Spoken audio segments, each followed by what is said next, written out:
இன்று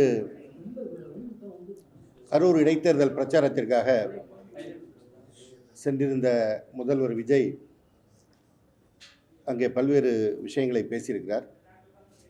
மீண்டும் திராவிட முன்னேற்ற கழகம்தான் அவருடைய எல்லா நடவடிக்கைக்கும் காரணம் என்பது போல பேசியிருக்கிறார். கரூர் போக முடியாமல் இருந்தது திராவிட முன்னேற்ற கழகத்தால் என்று பேசியிருக்கிறார். திருச்சி வரைக்கும் போனார் இடைத்தேர்தல் பிரச்சாரத்துக்கு, திருச்சி கிழக்கு. அப்போ பக்கத்தில் தான் கரூர் இருந்தது. இன்றைக்கி திருச்சியிலேருந்து கரூர் போன மாதிரி போயிருக்கலாம், போகலை. காரணம், அவருடைய ஷோஃபா மாடல் கட்சியில் கரூர் விஜயபாஸ்கர் சேரட்டும், தன்னுடைய பதவியை ராஜினாமா செய்யட்டும், இடைத்தேர்தல் வரட்டும், பிரச்சாரத்துக்கு போகலாம் அப்படின்னு அவர் வெயிட் பண்ணியிருந்தார். இல்லை, திருச்சிக்கு போனது நன்றி அறிவிப்புக்குன்னு நீங்கள் சொல்லலாம். நன்றி அறிவிப்புக்கு போயிருந்தால் பக்கத்தில் இருக்கிற பெரம்பூருக்கு முதல்ல போயிருக்கணும், போகவே இல்லை இன்னும். ஏன்னா அந்த தொகுதி தான் அவர் இப்போ சட்டமன்ற உறுப்பினர். திருச்சிக்கு போனதுக்கு காரணம் இடைத்தேர்தல், இதை கரூர் போனதுக்கு காரணம் இடைத்தேர்தல். இனி அவர் போக போதுதான் இடைத்தேர்தல் தான் போவார் அப்படிங்கிறது தான் இது எடுத்துக்காட்டுது. போனவர் இடைத்தேர்தல் பிரச்சாரத்தை விடுத்துவிட்டு பல்வேறு விஷயங்களை பேசியிருக்கிறார். அந்த ஊழல் பற்றிலாம் பேசுகிறார். அந்த மேடையிலேயே கரூர் விஜயபாஸ்கரை எழுதி பேசுகிறார். கரூர் விஜயபாஸ்கர் நிலைமை என்னங்கிறது எல்லோருக்கும் தெரியும். 100 கோடி ரூபா மதிப்புள்ள நிலப்பிரச்சனை அபகரிப்பு வழக்கில் கரூரில் தலைமறைவாக இருந்து கைது செய்யப்பட்டு வந்தவர். அவருக்காக அங்கே விஜயபாஸ்கர் காத்திருக்கிறார். விராலிமலை முன்னாள் சட்டமன்ற உறுப்பினர். அவருக்கு இப்போ குட்கா வழக்கில் விசாரணைக்கு வர சொல்லி நீதிமன்றம் சொல்லியிருக்குது. இவர்களை வைத்து கொண்டு ஊழலை ஒழிப்பன் பேசுகிறாரு. மீண்டும் மீண்டும் அவர் சொல்ல வர நரேட்டிவ் திராவிட முன்னேற்ற கழகம் தான் எல்லாத்துக்கும் காரணங்கிறது. அதே போல் கரூர் நடந்த சம்பவத்திற்கு திராவிட முன்னேற்ற கழகம் தான் காரணம் என்று சொல்லியிருக்கிறார். அதில் சொல்லும்போது தெரிந்தோ தெரியாமலோ அவருடைய ஸ்கிரிப்ட் ரைட்டர் கொடுத்தது அப்படியே பேசியிருக்கிறார். ஒரு முதலமைச்சராக அவர் பதவியேற்றோங்கிறத இன்னும் அவருக்கு நினைவு வரல. ஆனால் அவர் எங்கள் முதலமைச்சரை சொல்கிறார், எங்கள் தலைவர் கழகத் தலைவர் தளபதி அவர்களை சொல்கிறார், நீங்கள் இன்னும் முதலமைச்சருங்கிற எண்ணத்தில் இருக்கீங்களான்னு. முதல்ல நீங்கள் முதலமைச்சராகிட்டீங்கன்னு உங்களுக்கு நினைவு வருதா? உங்களுக்கு கீழே இருக்கிற துறை காவல்துறை. அந்த காவல்துறையை இன்றைக்கு குற்றம் சாட்டி நீங்களே பேசியிருக்கிறீர்கள். ஒரு அரசியல் கட்சியை குற்றம் சாட்டுவது என்பது இன்னொரு அரசியல் கட்சி தலைவர்களுக்கு வழக்கம். ஆனால் ஒரு காவல்துறை என்பது ஒரு இன்ஸ்டிடியூஷன், அது எப்போதும் இருக்கும், யார் ஆட்சிக்கு வந்தாலும் இருக்கும். அதை நீங்களே முதலமைச்சராக இருந்துட்டு குற்றம் சாட்டி பேசியிருக்கிறீங்க. ஏற்கனவே ஆதவர்ஜுனா பேசி தான் வழக்காடு மன்றத்திற்கு அந்த பிரச்சனை போயிருக்கு. ஆதவர்ஜுனா பேசலாம். ஏன்னா அவர் ஏற்கனவே புரட்சி வெடிக்கும், ஜென்சி புரட்சி வெடிக்கும்னு ஒன்று போட்டு அதற்கு ஜாமீன் கேட்டு கோர்ட்டுக்கு போகும்போது தன்னை பற்றி ஒரு தகவல் அங்கே சொல்லியிருப்பார். எனவே இன்றைக்கு மீண்டும் இந்த பிரச்சனைக்கு போனால் காவல்துறையை குற்றம் சொல்லியிருக்காருன்னு போனால் அவர் அதை காரணம் சொல்லி தப்பிக்க முடியும். ஆனால் ஒரு முதலமைச்சராக பதவியேற்ற பிறகு விஜய் அவர்கள் காவல்துறையை குற்றம் சொல்வது என்பது மிக தவறான செயல், தவறான முன்னுதாரணம். இதுக்கு ரியாக்ஷன் அந்த துறையிலேருந்தே எப்படி இருக்குங்கிறத போக போக தான் பார்க்கணும். எனவே அவர் தன்னுடைய முதுகில் இருக்கிற கரையை மறைப்பதற்கு மற்றவர்களை குற்றம் சொல்வதுதான் தன்னுடைய வழக்கம் என்பது போல காவல்துறையும், காவல்துறைக்கு அன்றைக்கு ஆளுங்கட்சியாக இருந்தவர்களும் வழிகாட்டினார்கள் என்று பேசி கொண்டிருக்கிறார்.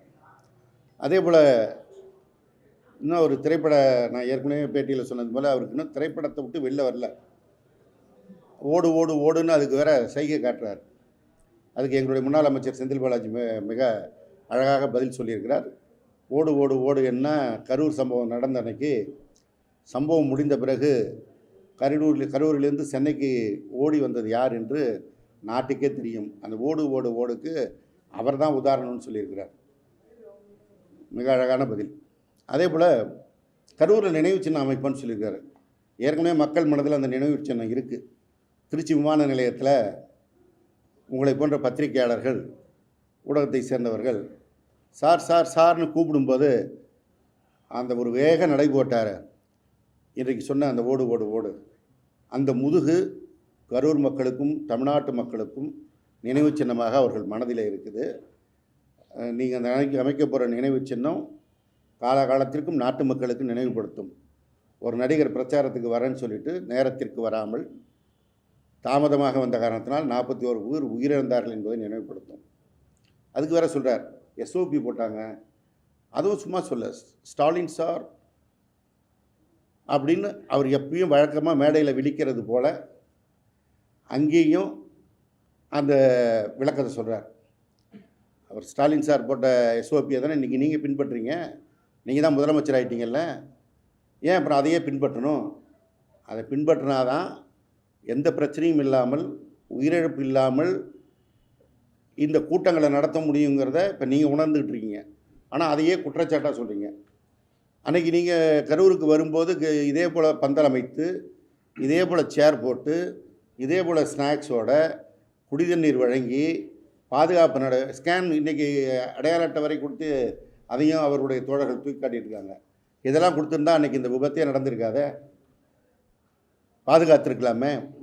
இன்றைக்கு குற்றம் சொல்லுகிறீர்களே, அதைத்தான் அன்றைக்கே நீங்கள் செய்திருந்தால் இந்த குற்றம் நிகழ்ந்திருக்காது. அதே போல் அந்த நிகழ்வுக்கு வரும்போது காவல்துறை எச்சரிக்கை செய்யலை, அரியலூர்லேருந்து பெரம்பலூருக்கு போகும்போது எச்சரிக்கை செய்தாங்கன்னு சொன்னார். அரியலூர்லேருந்து பெரம்பலூருக்கு போகிறதுக்கு ஏன் காலதாமதம் ஆச்சுன்னா எனக்கு தெரியும். நான் அரியலூர் மாவட்ட செயலாளர். அரியலூருக்கு உள்ளே வர்றதுக்கு முன்னாடியே பைபாஸ் ரோடில் காரை நிறுத்திக்கிட்டு பஸ் ஸ்டாண்டில் கூட்டம் சேர்ந்து வருவதற்காக தாமதப்படுத்தி நீங்கள் வந்தீங்க. அதனால தான் தாமதம் ஆச்சு. கரூரில் போகும்போது உங்களை முன்னாடியே நிறுத்த சொல்லி காவல்துறையில் சொல்லியிருக்கிறாங்க. அது காவல்துறை விசாரணை சிபிஐலையும் சொல்லியிருக்கிறாங்க. நாங்கள் முன்னாடியே அவருடைய வாகனத்தை நிறுத்தி பிரச்சாரம் பண்ண சொன்னோம்னு. ஆனால் எங்களுடைய திரைப்பட யூனிட் அங்கே உள்ள கேமராவோட காத்திருக்குன்னு நீங்கள் உள்ளே போனீங்க. போனதுக்கு காரணம் நீங்களும் உங்கள் திரைப்பட யூனிட்டும் தான். அதனால்தான் இந்த விபத்து நிகழ்ந்தது என்பது பட்டவர்த்தனமாக எல்லோருக்கும் தெரிந்த செய்தி. ஆனால் அதை இன்றைக்கி மறைப்பதற்கு காவல்துறை என்ன அலர்ட் செய்யலை அப்படின்னு சொல்லிங்க.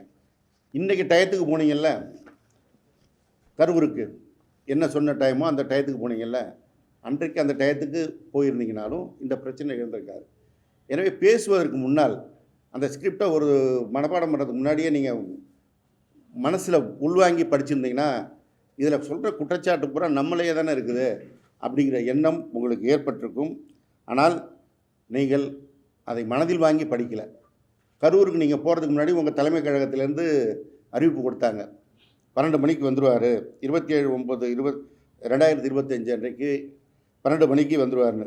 அவர் அங்கே உங்கள் தலைமை கழகம் அறிவிப்பு கொடுத்ததோடு இல்லை, உங்கள் பொதுச்செயலாளர் புஷி ஆனந்த் அவர்கள் பத்திரிகையாளர் சந்திப்பில் அதை பேட்டி கொடுத்தது வீடியோவாகவும் இன்றைக்கும் யூடியூப்பில் இருக்குது. பல முன்னணி தொலைக்காட்சி நிறுவனங்கள் வெளியிட்ட அந்த பேட்டி இருக்குது. எனவே எல்லா விதத்துலையும் பார்த்தா நீங்கள் உங்கள் சைடில் வச்சுருக்கிற தப்பை பூராவும் மறைத்து விட்டு மீண்டும் மீண்டும் கரூர் சம்பவம் திராவிட முன்னேற்ற கழகம் உங்கள் மீது குற்றம் சுமத்தியதுன்னு சொன்னீங்க.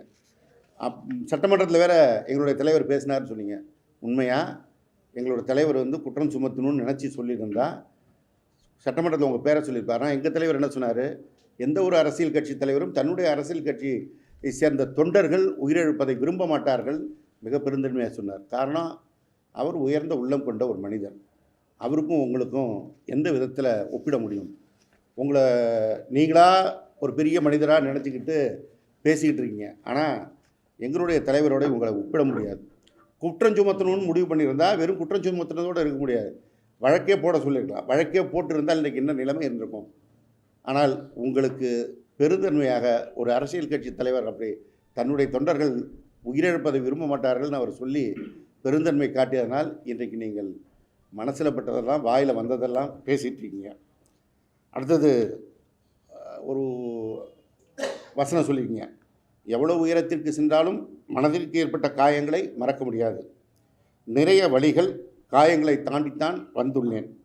என் வாழ்வில் அதிக வழி காயம் கொடுத்தது கரூர் சம்பவம்தான். மக்களை சந்திக்கவும் மக்களிடம் பேசவுமே கரூருக்கு வந்தேன் அப்படின்னு சொன்னவர் வந்தது எத்தனை நாள் கழிச்சு? அந்த சம்பவம் நடந்து 285 நாள் கழித்து. அப்போ தான் எங்கள் திராவிட முன்னேற்ற கழக ஆட்சி உங்களை போக விடாமல் தடுத்ததுன்னா, உங்கள் ஆட்சி அமைந்து 2 மாதம் ஆகுது. முன்னாடியே போயிருக்கலாமே, போகலை. அந்த காயம் வழியெல்லாம் அது அப்படியே இருந்ததா அந்த 285 நாளுன்னு கேட்டால், இடையில் உங்களுடைய மனதிற்கு பிடித்தவர்கள் வீட்டு கல்யாணத்தெலாம் சிறப்பாக கலந்துக்கிறீங்க. 2026 பிப்ரவரி 9 ஒய்எஸ் சுனில் ரெட்டியோட மகன் சாகில் மற்றும் வேதிகா ஜோடியோட திருமண வரவேற்பில் கலந்துக்கிட்டீங்க. 2026 மார்ச் 5ஆம் தேதி சினிமா தயாரிப்பாளர் கல்பாத்தி சுரேஷுடைய மகன் திருமண வரப்பில் கலந்துக்கிட்டீங்க. அப்புறம் டிசம்பர் 27 உங்களுடைய திரைப்படமான ஜனநாயகனுடைய திரைப்பட இசை வெளியீட்டு விழா மலேசியாவில் நடந்தபோது போய் கலந்து கொண்டு மிகுந்த மகிழ்ச்சியோடு நடனமும் ஆடினீர்கள். ஆனால் உங்களுக்கு மனதிலே வலியும் காயமும் கரூர் போகிற வரைக்கும் இருந்ததுன்னு சொல்கிறீங்க. அப்புறம் உங்கள் பிறந்த நாளை மிக சிறப்பாக கொண்டாடினீங்க. இதெல்லாம் செஞ்சுக்கிட்டு எனக்கு மனதில் வலி இருந்தது, காயம் இருந்தது, நான் கரூர் வந்து தான் இதெல்லாம் ஆற்றிக்கிறேன்னு சொல்கிறது ரொம்ப டீ ஆத்துறீங்கன்னு மக்களுக்கு தெரியும். ஒரு முதலமைச்சராக வந்த ஒருபாடு முதலமைச்சருக்கான தகுதியோடு பேசுவதை விடுத்து மற்றதெல்லாம் பேசுகிறீங்க. உங்கள் ஆட்சி அமைந்த பிறகு என்னென்ன செஞ்சுருக்கோன்னு ஒரு சில திட்டங்களை அப்படி மேலோட்டமாக அப்படி போயிட்டே இருந்தீங்க. பெண்கள் பாதுகாப்பை தானே வந்து திராவிட முன்னேற்ற கழக ஆட்சியில் நீங்கள் மிகப்பெரிய குற்றமாக சுமத்தினீர்கள். அந்த பெண்கள் பாதுகாப்பிற்கு இந்த ஆட்சியில் நீங்கள் என்ன நடவடிக்கை எடுத்தேன்னு சொல்ல முடியுமா? சொன்னால் உங்கள் கட்சி ஸ்ரீவைகுண்டம் எம்எல்ஏ விஜய் சரவணன் அவருடைய வழக்கே உங்களுக்கு பதில் சொல்ல வேண்டிய இடத்திற்கு வரும்.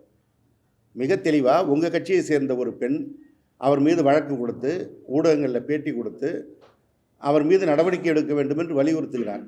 ஆனால் யாரும் அதை பற்றி வாய் திறப்பதில்லை. உங்கள் கட்சியில் வேறு பத்திரிகை தொடர்புக்குன்னு சில மந்திரிகளை வச்சுருக்கீங்க, அவங்க இது குறித்தும் பேசுவதே இல்லை. இப்போ கடைசியாக என்ன ஆச்சு? விஜய் சரவணனுக்கு துப்பாக்கி அந்த போலீஸ் பாதுகாப்பு போட்டிங்க. அவர் துப்பாக்கி தூக்கிட்டு போய் லாரி டயரை செக் பண்ணிகிட்டு இருக்கிறார். ஒருவேளை இது போன்ற சம்பவங்கள் தொடர்ந்து ஏற்கனவே அந்த பெண் போல் இன்னும் ஏதாவது சம்பவம் புகார் வந்துடக்கூடாதுன்னு நினச்சி நீங்கள் போலீஸ் பாதுகாப்பு கொடுத்து அந்த பெண்களுக்காக கொடுத்தீங்களோ என்னமோ. அப்படி இருந்தால் அவர் நாங்களே அதை வரவேற்க வேண்டியதுதான்னு வச்சிங்களேன்.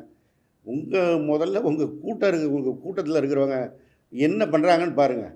இங்கே ஆலந்தூரில் ஒரு பகுதிச் செயலாளர் வேம்புலி அவர் மீது ஒரு பெண் வழக்கு கொடுத்துருக்கிறார். சேலத்து மணிகண்டன், இப்படி பட்டியலை போட்டுக்கிட்டே போகலாம். இப்படி உங்களுக்கு எதை சொல்லி நீங்கள் ஆட்சிக்கு வந்தீர்களோ அதை சரியாக செய்தீர்களான்னு முதல்ல பாருங்கள். அதை செய்யலை. ஊழல் வழக்கில் சொல்லணும்னா இன்றைக்கி தமிழ்நாடு முழுவதும் சந்தி சிரிக்குது வழக்கறிஞர் நியமனத்தில் என்ன நடந்திருக்குங்கிறத. திராவிட முன்னேற்ற கழகம் முதல்ல குறை சொல்ல வரல. உங்கள் தாவேக கட்சியை சேர்ந்த ஒரு பெண் வழக்கறிஞர் ஞானசௌந்தரிங்கிறவங்க வழக்கு தொடுக்கிறாங்க. இதற்கு இவ்வளோ பணம் வாங்கியிருக்கிறாங்கன்னு. அந்த ஞானசௌந்தரி மாத்திரமல்ல, இப்போ ஒவ்வொரு மாவட்டத்திலும் மாவட்ட ஆட்சியரிடத்தில் போய் அந்த மாவட்டத்தில் இருக்கின்ற வழக்கறிஞர்கள் புகார் கொடுத்துக்கிட்டு இருக்கிறது தொடர்ந்து காட்சியாக இருக்குது. இன்றைக்கு திராவிட முன்னேற்ற கழகத்தின் சார்பாகவும் லஞ்ச ஒழிப்புத்துறையில் புகார் கொடுக்கப்பட்டிருக்கு. உங்கள் ஊழலற்ற ஆட்சிக்கு வேறு சாட்சியெல்லாம் வேணாம், உங்கள் வழக்கறிஞர் அரசு வழக்கறிஞர் நியமனமே போதுங்கிற நிலைமை தான் இருக்குது. அதே போல் வேலூரில் செங்கல் சூளைக்கு மாதம் லஞ்சம் கொடுக்கணும்னு கேட்டது உங்கள் நிர்வாகி. நீங்கள் தான் அவங்க மேலே நடவடிக்கை எடுத்துருக்கீங்க. இங்கே திருவொற்றியூரில் உங்கள் வட்டச்செயலாளர் ராகுல்ங்கிறவர் வீடு கட்டுறதுக்கு ஒரு பெண்ணிட்ட 50,000 பணம் கேட்டார்னு புகார் வருது. இப்படி உங்களுடைய நிர்வாகிகள் எல்லா இடங்களிலும் ஊழல் குற்றச்சாட்டுகளோடு இன்றைக்கு பொதுவெளியில் வந்து அம்பலப்பட்டு நிற்கின்ற அந்த காட்சி. அப்புறம் சொல்கிறார், ஒவ்வொரு அலுவலகத்துக்கும் போய் பாருங்கள், எங்கேயாவது ஊழல் இருக்கா, லஞ்சம் இருக்கான்னு. அது அரசு அலுவலகம்லாம் விடுங்க, பனையூர் கட்சி ஆஃபீஸில் அந்த சனிக்கிழமை நின்னாலே போதும். சி விஜயபாஸ்கர் வராரா, எம் விஜயபாஸ்கர் வராரா, எம்ஆர் விஜயபாஸ்கர் வராரா, இல்லை கடந்த காலங்களில் இருந்த அமைச்சர்கள் உடுமலை ராதாகிருஷ்ணன் வராரான்னு. இவர்களுக்கு ஒவ்வொருத்தருக்கும் என்னென்ன வழக்கு இருக்குது, அது என்ன வழக்கு, இதெல்லாம் தெரிஞ்சு தானே நீங்கள் உங்கள் வாஷிங் மிஷின் இன்றைக்கி சமூக ஊடகங்களில் போடுறாங்களே, டிவிகே வாஷிங் மிஷின் இன்றைக்கி ஃபேமஸாக இருக்கு. அதையும் அவரே சொல்கிறார் வாஷிங் மிஷின் கதையை. இந்த வாஷிங் மிஷினில் போட்டு நீங்கள் வெளுத்து கொண்டு வர கதையை இன்றைக்கு நாடே பேசி கொண்டு இருக்கிறது. எனவே இந்த ஊழல், பெண்கள் பாதுகாப்பு, இதெல்லாம் நீங்கள் பேசுவதற்கும் உங்கள் ஆட்சிக்கும் எந்த விதத்திலும் தொடர்பில்லாமல் இருக்குது. சினிமா படத்து வசனம் பேசுவதையே தொடர்ந்து பேசுவதை விடுத்துவிட்டு நடைமுறை அரசு நடத்த வேண்டிய அந்த நிதானத்துக்கு நீங்கள் வரணும். ஏன்னா இன்றைக்கி அரசு எப்படி நடந்துக்கிட்டுங்கிறது நாட்டு மக்களுக்கே தினம் போராட்டம் செய்து கொண்டிருக்கிறார்கள். நேற்றைய வரைக்கும் மின்சார பிரச்சனைக்காக போராடுவது தொடர்ந்து கொண்டிருக்கிறது. நேற்றைக்கு கூட செய்தி வந்திருக்குது, முதலமைச்சர் பயணிக்கின்ற பாதையில் ஈசிஆரில் கரண்ட் தொடர்ந்து இல்லாமல் இருந்து பொதுமக்கள் சாலையில் வந்து மறியல் செய்திருக்கிறார்கள். தேனாம்பேட்டையில் 13 மணி நேரம் மின் தட்டுப்பாடு இருந்து பொதுமக்கள் அவதிக்குள்ளாகி வந்து பிரச்சனை பண்ணியிருக்காங்க. இப்படி ஒவ்வொரு விஷயம், அது மின்துறையாக இருந்தாலும் மற்ற துறைகளாக இருந்தாலும், போக்குவரத்து துறைகளை வந்து இன்றைக்கு மக்கள் பயணிக்கின்ற அந்த விடியல் பயண பேருந்துகள் குறைக்கப்பட்டிருக்கிறது. விடியல் பேருந்துங்கிறதுல அந்த பேருந்து முதல்வன்னாலும் பிடிக்கல, விடியல்னாலும் பிடிக்கல, நான் முதல்வன் இருந்தால் அதில் என்ன உங்களுக்கு எங்கள் கழகத் தலைவர் தளபதி ஞாபகம் தான் வரும் போட்டிருக்கார். முதல்வர்னாலே அவர் முகம்தான் இவருக்கு ஞாபகம், விஜய்க்கு ஞாபகம் வரும் போட்டிருக்கு. அந்த முதல்வர் எடுத்துட்டார். விடியல் பயணம்னோடனே விடியலை எடுத்துகிட்டு மகளிர் பயணம். இப்படியே போயிட்டே இருந்தால் நீங்கள் ஒரு கட்டத்தில் தமிழ்நாடு அரசு கூட அண்ணா பேர் வச்சார், அதை மாற்றிடலான்னு வந்துடுவீங்கன்னு அந்த இடத்துக்கு தான் வந்து நிற்பீங்கன்னு நினைக்கிறேன். எனவே மாண்புமிகு முதலமைச்சர் மிஸ்டர் விஜய், உங்கள் ஸ்டைலில் சொன்னால் ப்ரோ விஜய் ப்ரோ, இல்லை சொன்னால் எங்கள் தலைவரை கூப்பிட்ட மாதிரி விஜய் சார், எப்படி சொன்னாலும் சொல்கிறேன். இடைத்தேர்தல் பிரச்சாரத்துக்கு போயிட்டு நேராக ஓட்டை கேட்டு வந்துடுங்க. அங்கே வந்து தேவையற்ற வசனங்கள்லாம் பேசிகிட்டு இருக்க வேணாம். ஒவ்வொரு வசனத்திற்கும் நீங்கள் பேசியதற்கு நாங்கள் பதில் சொல்லணும்னா மிக கடுமையாகத்தான் இருக்கும். ஒரு ஆட்சி அமைந்தால் அந்த ஆட்சி மக்களுக்கான ஆட்சியாக இருக்கணும், தன்னுடைய கட்சிக்கான ஆட்சியாக இருக்கக்கூடாது. நீங்கள் வந்து அந்த 118 தொகுதி கூட வர முடியாமல் 108 வந்தீங்க, அதில் 107 தான் இருக்கிறது. அந்த வாக்களித்த மக்களுக்கு அவங்க மகிழ்ச்சி அடைவதற்காகத்தான் நீங்கள் போய் ஒவ்வொரு இடத்துலையும் பேசிகிட்டு இருக்கீங்க. அந்த வைப் பண்ணால் போதும், அவங்க வந்து பார்த்து மகிழ்ச்சியாக நமக்கு ஆதரவாக தொடர்வாங்கன்னு நினைப்பீங்க. மீதி வாக்களிக்காத 65% மக்கள் தமிழ்நாட்டில் தான் இருக்காங்க. எங்கள் தலைவர் முதலமைச்சராக பொறுப்பேற்கும் போது சொன்னார், வாக்களித்தவர்களுக்கும் வாக்களிக்காதவர்களுக்கும் சேர்த்து தான் முதலமைச்சர் என்ற பதவி, அவர்களையும் அரவணைத்து அவர்களுக்கான பணியை செய்வேன்னு சொன்னார். ஆனால் நீங்கள் அதற்கு இன்னும் உங்களை தயார்படுத்தி கொள்ளவில்லை. இன்னும் நீங்கள் முதலமைச்சராக மனதளவில் மக்களுக்கான பிரச்சனைகளை தீர்த்து வைப்பதற்கு முன்வரவில்லை. இன்னும் தாவேகா கட்சி தலைவராக மேடையில் ஏறிட்டால் அந்த பிரச்சார மோடுக்கு போயிட்டு அந்த வசனத்தெல்லாம் சினிமாவில் வர்ற மாதிரி வேகமாக வீராவேசமாக பேசிட்டா அதுவே உண்மையாயிடும்னு நினச்சிட்ருங்க. மக்கள் எல்லா நேரத்திலும் ஒரே மாதிரி இருக்க மாட்டாங்க. நீங்கள் முன்னாடி பேசும்போது வெறும் அகப்பை எப்படி வேணாலும் சுற்றுனீங்க. இப்போ அப்படி இல்லை. நீங்கள் சுற்றுற அகப்பையில் அதிகாரம் இருக்கிறது. ரொம்ப சுற்றுனீங்கன்னா அதிகாரம் கீழே வெளியில் வந்து விழுந்துடும். அதனால் பேசும்பொழுது நிதானத்தோடு, முதலமைச்சர் என்ற பதவிக்கான நாகரிகத்தோடு நீங்கள் பேச வேண்டும். அதோடு இந்த சோஃபா மாடல் வேலைகளை நிறுத்தி கொண்டு மக்களுக்கான பணிகளை தொடர வேண்டும் என்று இந்த நேரத்தில் நான் தெரிவித்துக் கொள்கிறேன். சார், முதலமைச்சர் விஜயோடைய பேச்சு வந்து இன்னைக்கு அரசு பள்ளி ஒன்றில் வந்து காணொலி மூலமாக காட்டப்பட்டுச்சு. தொடர்ந்து பள்ளி கல்வித்துறையில் மாணவ மாணவிகள் இது மூலமாக ஒரு அசௌகரியமான ஒரு சூழ்நிலை சந்திக்கிறது ஒரு தொடர்கதையாக இருக்கும். இதை பற்றி உங்களோட கருத்து? இல்லை, ஏற்கனவே இந்த புகார் வந்து பெரிய அளவில் வெடித்து அதுக்கு வந்து இன்றைக்கி தான் பள்ளிக்கல்வித்துறை அமைச்சரும் சொல்கிறாரு, நாங்கள் இனிமேட்டு அதுபோல் செய்ய மாட்டோம் என்று அறிவுரையை வழங்குகிறோம்னு சொன்ன பிறகும் இன்றைக்கு முதலமைச்சருடைய அரசு பேச்சு இல்லை, அது அவருடைய கட்சி பொதுக்கூட்ட பிரச்சார மேடை, இடைத்தேர்தல் பிரச்சாரம் என்ன சொல்லப்போனால், அந்த பிரச்சாரத்தை பள்ளி மாணவர்களுக்கு கொண்டு போய் சேர்க்கணும்னு நினைக்கிறாங்கன்னா அவங்களுடைய மனநிலைமை எப்படி இருக்குங்கிறது தான் நம்ம புரிஞ்சுக்கணும். அவர்கள் மாணவர்கள் எப்படி தேர்தலின் போது குழந்தைகளை உங்கள் பெற்றோர்கிட்ட சொல்லுங்கள், அழுது ஓட்டு கேளுங்கன்னு சொன்னாரோ அதே மனநிலைமையில் இப்போவும் எதிர்கால தலைமுறையை அரசியல் மயப்படுத்த கூட தன்னுடைய அரசியல் படுத்த நினைக்கிறார். அது மாதிரி காவிரி பிரச்சனையில திமுக துரோகம் செஞ்சிருக்கீங்க அப்படின்னு சொல்லிட்டு அமைச்சர் நிர்மல்குமார் பேசியிருக்காரு. இந்த காவிரி பிரச்சனையை பற்றி நிர்மல்குமாராக இருக்கட்டும், இல்லை முதலமைச்சர் விஜயாக இருக்கட்டும், அவங்களுக்கு தெளிவாக பேச தெரியும்னா ஒரு 2 நிமிஷம் கையில் பேப்பர் இல்லாமல் எங்களுடைய நீர்வளத்துறை அமைச்சராக இருந்த மாண்புமிகு துரைமுருகன் பேசுவார்ல, அதில் இருக்க விவரங்களை பேச சொல்லுங்கள், நாங்கள் பதில் சொல்ல தயாராக இருக்கோம்.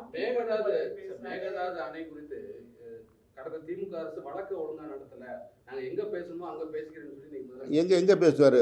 எங்கேயுமே பேசுறது இல்லையே. பேச வேண்டிய இடங்களில் பேசுவதே இல்லை. பிரதமரை பார்க்க போனால் 2 நிமிஷத்தில் வெளில வராரு. சட்டமன்றத்தில் வந்தால் அங்கே கேள்வி கேட்கும்போது பேசுவதில்லை. தன்னுடைய பதிலுரையின் போது தான் பதில் சொல்கிறாரு. இப்போ பொதுக்கூட்ட மேடைகளில் மட்டும்தான் அவர் வீராவாசமாக பேசுகிறாரு. இதில் வேறு அவர் வந்து சட்டமன்றத்தில் வந்து திமுக வெளிநடப்பு செய்த ஒரு விமர்சனம் வேறு வச்சுருந்தார். கதவுளையெல்லாம் இழுத்து சாத்தி விட்டு தான் பேச வேண்டும் போடுறதுன்னு. ஒரு சட்டமன்ற ஜனநாயக மரபு தெரியாமல் ஒரு முதலமைச்சராக அவர் இருக்கிறாருங்கிறது தான் சங்கடம். தெரியாமல் முதலமைச்சராக வந்துருக்கலாம், அது தவறு இல்லை. வந்த பிறகு நான் ஏற்கனவே பல முறை சொல்லிட்டு இருக்கேன், ஒரு முதலமைச்சர் எப்படி செயல்பட வேண்டும் என்று கடந்த காலங்களில் இருந்த முதலமைச்சருடைய நடத்தையை பார்த்து தெரிந்து கொள்ளணும். எதிர்க்கட்சி என்றால் அவர்கள் கருத்துக்களை வைப்பார்கள். கருத்துக்களை வைக்க நீங்கள் இடம் தராவிட்டால் வெளிநடப்பு செய்து வெளியிலே சென்று ஊடகத்தில் அந்த கருத்தை சொல்லதான் செய்வார்கள். இதுதான் சட்டமன்ற மரபு, ஜனநாயகம். அதை கிண்டல் பண்ணுறார் கதவை இழுத்து சாத்திட்டு. நான் திருப்பி கேட்குமா? நீங்கள் இனிமேட்டு ஊடகத்துக்கு பதில் சொல்லாமல் போகிறீங்களா? கதவை இழுத்து சாத்திக்கிட்டு ஊடகத்திற்கு பதில் சொல்லுங்கள் என்று கேட்டால் உங்களால் பதில் சொல்ல முடியுமா? நீங்களே எத்தனை முறை அவருக்கு வந்து இங்கே ஒவ்வொரு மாவட்ட தலைநகரில் ஆரம்பித்து இந்திய தலைநகர் டெல்லி வரைக்கும் சார் சார் சார்னு ஊடகத்தை சேர்ந்தவர்கள் குரல் எழுப்பதை பார்க்குறோம். எங்கேயாவது திரும்பி பார்க்குறாரா? அவர் யாருக்கும் கேள்வி பதில் சொல்ல மாட்டாராம். ஆனால் அவர் மற்றவங்க மட்டும் அவருக்கு பதில் சொல்லணுமா? எந்த பிரச்சனைக்காவது அவர் வாய் திறந்து பதில் சொல்லிருக்காரா? அவங்களுடைய சட்டமன்ற உறுப்பினர்கள் ஸ்ரீவிகுண்ட எம்எல்ஏவை பற்றி புகார் வந்திருக்கு. கில்லி சரத் அமைச்சர் அவரை பற்றி தக் லைஃப்பை பற்றி வீடியோ வந்து நாடே பேசுது. வட இந்திய ஊடகங்கள் பேசிகிட்டு இருக்கு. யாராவது வாயை திறக்கிறாங்களா? அவங்க எதுக்கும் வாயை திறக்க மாட்டாங்க. ஆனால் எதிர்கட்சிகள் மாத்திரம் இவங்க பேசுனதுக்கெல்லாம் பதில் சொன்னாங்க. அவருக்கு விடியலே பிடிக்காது போல இருக்கு. அதனால தான் விடியல் எடுத்துட்டார். உயிரிழந்த குடும்பத்துக்கு பணியாணை வழங்கியிருக்காங்க. இதில் வந்து ஏதாவது அரசியல் இருக்குன்னு நினைக்கிறீங்களா? அது போல காயமடைந்தவங்களுக்கு எந்த நிவாரணமும் வழங்கலை. அதாவது ஒரு இது போன்ற நிகழ்வு நடக்கும்போது நடக்கக்கூடாதுங்கிறது தான் எல்லோருடைய எண்ணமும். அதுக்கு ஒரு அரசு நிவாரணம் அன்றைக்கு வழங்கப்பட்டது. அப்புறம் அவருடைய கட்சி சார்பாக வழங்கப்பட்டது. ஆனால் இன்றைக்கு அவர்களுடைய ஆட்சிக்கு ஆதரவு தருகின்ற மார்க்சிஸ்ட் கம்யூனிஸ்ட், இந்திய கம்யூனிஸ்டே கருத்து வெளியிட்டிருக்கிறார்கள்.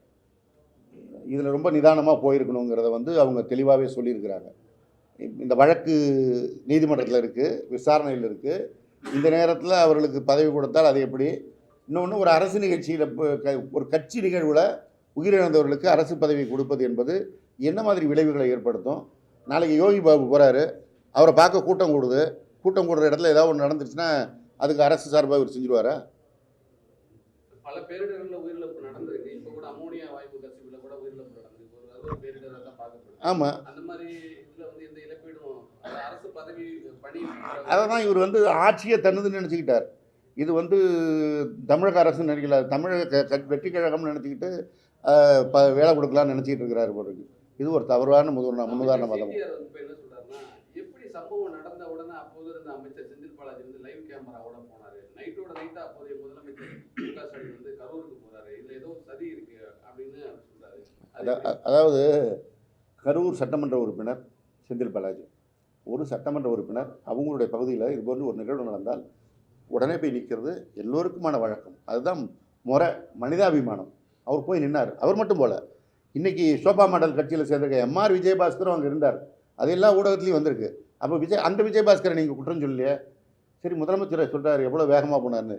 விஜய் என்ன வேகமாக வந்தாரோ, அங்கே இருக்கிற தனது கட்சிக்காரர்கள் பாதிக்கப்பட்ட நேரத்தில் அவர்களை இருந்து பார்க்காமல், அவர்களுக்கான உதவி செய்யாமல் எப்படி என்ன வேகத்தில் வந்தாரோ, தன்னுடைய ஆட்சியின் கீழ் இருக்கிற பொதுமக்களுக்கு ஒரு பாதிப்பு பண்ணோன்னே முதலமைச்சர் என்கின்ற அந்த பொறுப்புணர்வோடு தான் எங்கள் தலைவர் அன்றைக்கு அங்கே போனார்.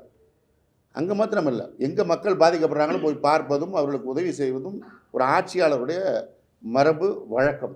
சென்னையில் வந்து பாலம் கட்டினது 2 மடங்கு வந்து நிதி ஒதுக்கி இருக்கு திமுக. மற்றும் வந்து பல வர தோண்ட நிறைய மறைந்த ஜெயலலிதா அவர்கள் வந்து இதே போல மேம்பாலத்திற்காக பல்வேறு வழக்குகளை தொடுத்தார்கள். அந்த வழக்கில் சார்ஜ் ஷீட் கூட போட முடியாமல் போச்சு. வாயில் வந்ததை யார் வேணாலும் பேசிடலாம், ஆனால் நிரூபிக்க வரணும். நீங்கள் போடுறீங்கல்ல கேஸ்லாம், இதெல்லாம் நிரூபிக்க முடியுமா? இன்றைக்கி பேசிட்டு போயிட்டார், அடுத்த இடைத்தேர்தல் போகும்போது வேறு பேசுவார் பாருங்க. ஸ்கிரிப்ட் மாறிடும். அவருடைய ஸ்கிரிப்டு அந்தந்த மேடைக்கு ஒரு சூடு கிளப்புறதுக்கு தான். கத்தி படத்துக்கு ஒரு வசனம், துப்பாக்கி படத்துக்கு ஒரு வசனம் மாதிரி தான் ஒவ்வொரு ஊருக்கும் ஒரு ஸ்கிரிப்ட். உங்களுடைய துறையில் கடந்த கால ஆட்சியில் பார்ட்டி ஃபண்ட் ஏதாவது வாங்கியிருக்கீங்க? ஏன்னா எல்லா துறைகளிலுமே பார்ட்டி ஃபண்ட் வாங்கினதா சொல்கிறாங்க. அது புதுசாக இப்போ தான் அவர் கண்டுபிடிச்சி அந்த பார்ட்டி ஃபண்டுன்னு சொல்கிறார். எது இப்போ இந்த வழக்கறிஞர்களுக்கு அவங்க புஷி ஆனந்த் வந்து வாங்கினார்னு அவங்க கட்சி வக்கீல் சொல்லியிருக்காங்களே, முதல்ல அங்கே பார்க்க சொல்லுங்கள் அடுத்தவங்களை பேசுகிறத விட. சார், கரூர் நிகழ்வு நடந்து ஒரு இடைவேளைக்கு பிறகுதான் விஜய் வந்து ஒரு விளக்கம் கொடுத்தாரு. இப்போ கூட கரூருக்கு 255 நாட்கள் எடுத்து போகிறான்னு சொன்னீங்க. இது எல்லா இதுலுமே திமுக மட்டும்தான் அவர் குற்றம் சொல்கிறாரு, தம் மேலே எந்த தவறுமே இல்லைங்கிறாரு. அதை நீங்கள் எப்படி பார்க்குறீங்க? அதாவதுங்க, அவர் தான் திரைப்பட மனப்பான்மையில் தான் இருக்கிறார். நான் ஹீரோ, நான் நல்லது மட்டும்தான் செய்வேன்.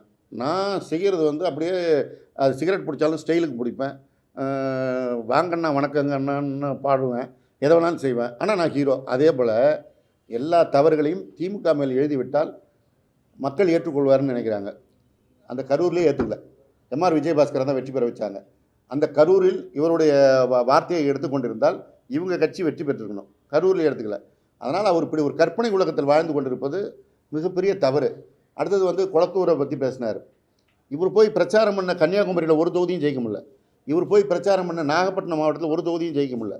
பல மாவட்டங்களில் போய் பிரச்சாரம் பண்ணியுமே ஜெயிக்க முடியல. இது ஒரு சென்னை மாநகரத்திலும் சுற்றி இருக்கின்ற மாவட்டங்களிலும் ஒரு நிகழ்வாக போயிருக்கு. அதை ஒரு பர்டிகுலராக பேசுகிறாருன்னா, ஒரு முதலமைச்சரான பிறகு கூட நான் இப்படி பேசக்கூடாதுன்னு உணராமல் அவர் பேசுகிற பேச்சு இது. இதுக்கு வந்து ஆணவம், அகம்பாவம் எப்படி வேணாலும் சொல்லலாம். இதெல்லாம் அவர் உணராமல் இருப்பது தான் மிகுந்த சங்கடமாக இருக்கிறது. சார், தீய சக்தியும் தீர்ந்து போன சக்தியும் கூட்டு களவாணிகள் அப்படின்னு ஒரு கடுமையான விமர்சனத்தை முதல்வர் விஜய் வச்சிருக்கிறாரு. இதற்கு விளக்கம் கொடுங்க. அவரே ஒரு துயர சக்தியாக இருக்கிறாரு. தன்னோட விக்டிமாக தான் பயன்படுத்துகிறார். தான் துயரத்தில் இருப்பதாக சொல்லி பொதுமக்கள்கிட்ட வந்து அனுதாபம் தேடுவதையே வேலையாக வச்சிருக்கிற ஒரு துயர சக்தி தான் விஜய். அதனால் அவர் மற்ற சக்திகளை பற்றி பேச வேணாம். சார், இப்போ சிங்கப்பூர்ல அமைச்சர் சிகிச்சைக்காக போயிருக்காரு, அதையுமே ஒரு விமர்சனமா வைக்கிறாரு. சார், செஞ்சுட்டு தான் எல்லாருக்கும் இருப்பது மனித உடல். அதில் பிரச்சனைகள் வரலாம். நாளைக்கே அவருக்கு சார்ந்தவர்களுக்கு கூட பிரச்சனை வந்து அடுத்தவங்க கிண்டல் பண்ணால் தான் அவருக்கு அந்த வழி வருத்தம் தெரியும். அவர் உடல்நலத்துக்காக தான் போயிருக்கிறாரு. நீதிமன்றத்தையும் சொல்லியிருக்காங்க, நீதிமன்றத்தையும் கொடுத்துருக்காங்க. அப்புறம் அவர் வந்து அதை பொதுக்கூட்ட மேடையில் பேசுகிறாருன்னா எந்த பிரச்சார மனநிலைமையில் இருக்கிறாருங்கிறது தான் காட்டுது. சார், வட இந்தியாவில் இருக்கிறவங்க ஏதாவது ஒரு தென்னிந்திய மொழியை கற்றுக்கணும், அதே மாதிரி தென்னிந்தியாவில் இருக்கிறவங்க ஏதாவது ஒரு வடமொழியை கற்றுக்கணும் அப்படின்ட்டு ஆளுநர் அருளேகர் பேசியிருக்கிறாரு. தொடர்ந்து பொறுப்பு ஆளுநராக இருக்கக்கூடிய அருளேகர் தமிழகத்தினுடைய அந்த அரசாட்சிகள்லையும் அதிகாரிகளோடையும் பேசக்கூடிய அந்த நிகழ்வுகளை பார்க்க முடியுது. ஆளுநரினுடைய செயல்பாடு எதை நோக்கி போயிட்டு இருக்குன்னு நீங்க பார்க்கலாம். இந்த ஆளுநர் கடந்த ஆளுநர் ஆர் என் ரவி வழியை பின்பற்றுகிறார். அதனால தான் எங்கள் எதிர்க்கட்சி தலைவர், எங்களுடைய இளந்தலைவர் மாண்புமிகு உதயநிதி ஸ்டாலின் அவர்கள் அதை கண்டித்தார்கள். என்றைக்கும் மாநில உரிமைகளை பறிக்கின்ற வகையில் ஆளுநர்கள் செயல்பட்டால் அது எந்த ஆட்சி இருந்தாலும் திராவிட முன்னேற்ற கழகம் அதை கடுமையாக எதிர்க்கும். அதை நாங்கள் தொடர்ந்து செய்வோம், எதிர்ப்போம். சார், இப்போ பேருந்துகள்ல வந்து விடியல்ங்கிற பேரை நீக்கிட்டாங்க. ஆனா வந்து தாவேகாவுடைய வாக்குறுதிகள்ல பெண்களுக்கு எல்லாத்துலயுமே இலவசம் சொன்னாங்க. அது இன்னும் நிறைவேற்றல. ஆனா பேரை மட்டும் மாத்திட்டாங்களே, அது நீங்க எப்படி? ஆனா அது மகளிர்கிட்ட பெரிய ஒரு கேள்வியா வருது. நீங்க ஒரு முன்னாள், அதாவது அவங்க கொடுத்த வாக்குறுதிக்கெல்லாம் தான் 6 மாதம் டைம் கேட்டிருக்காங்க. 6 மாதம் டைம் வச்சுக்கிட்டோம். ஏன் அதை எல்லாம் விமர்சனம் பண்ணிக்கிட்டு அந்த செயல்பாடெல்லாம் 6 மாதம் கழித்து அவங்க செய்கிறாங்களான்னு பார்ப்போம். முதல்ல ஸ்ரீவைகுண்ட எம்எல்ஏ சரவணன் போன்றவர்களிடத்திலிருந்து பெண்களை பாதுகாக்கின்றபடியை உருப்படியாக செய்யட்டும் என்பதுதான் இந்த நேரத்தில் நாம் சொல்ல வேண்டியது. நன்றி.